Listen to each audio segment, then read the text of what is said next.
Ayan, amiga loud shout out guys, good morning, good afternoon, good evening, kung saang panig ng mundo. So nandito tayo guys sa may reclamation site sa likod ng MOA para i-update natin ang mga kaganapan dito. Mga ilang araw hindi tayo nakapag-update. So ngayong araw, update natin para makita nyo ang kaganapan araw-araw, no, sa reclamation area.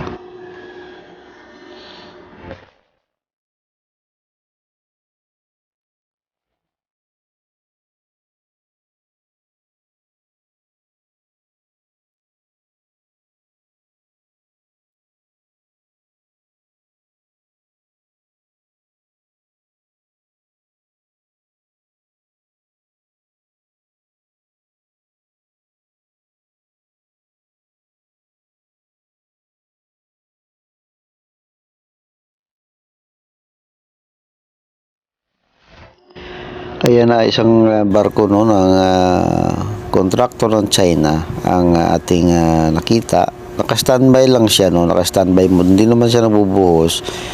Pero may nakita ako sa mga ibang lugar medyo malayo na nagbubuhos no.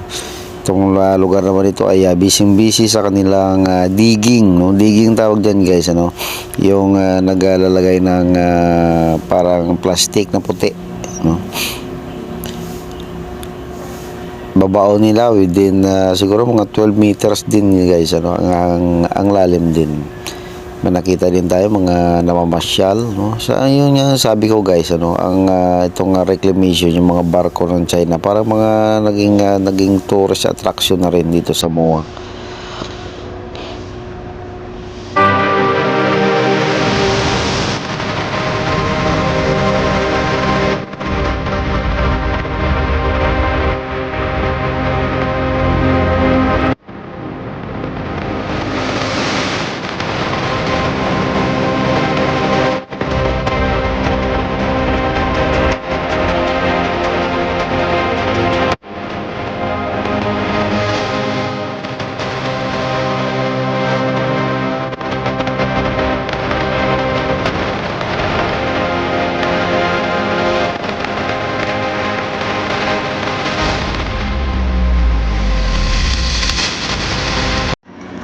And then yan nandyan din no, ang tugboat ano ng contractor na busy.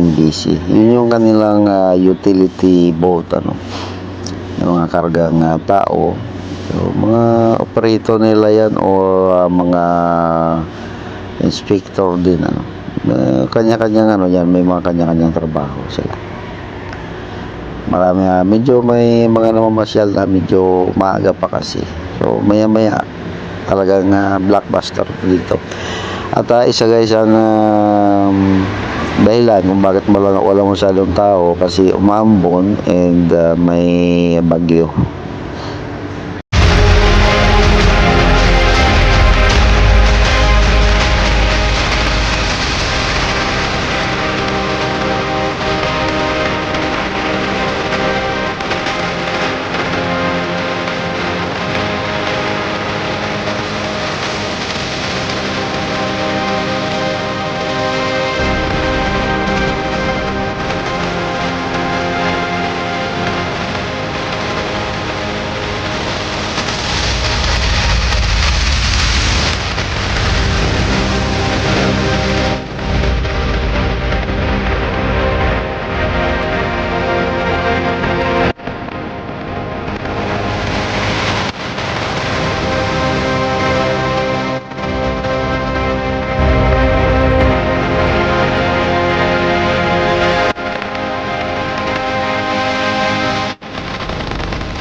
Ito naman guys sa kabilang banda naman ito, no. Dito to sa may PICC, no. Medyo tahimik ang lugar na ito. Wala masyadong activity, no. Pero isa sa natanong ko kung yung breakwater, kung nakikita niyo mga bato na yan sa gitna, kung ito ba ay kasama sa reclamation. Yan ang tagak ay na sumakay na sa tugboat. Yan, siguro walang masyadong tao kasi, kaya yung mga ibon ay libreng-libre nakapunta dito. Yan ang kanilang mini port, yung floating nila na port. May mga rest house kasi dito guys, no. Dalawa nakita ko na floating rest house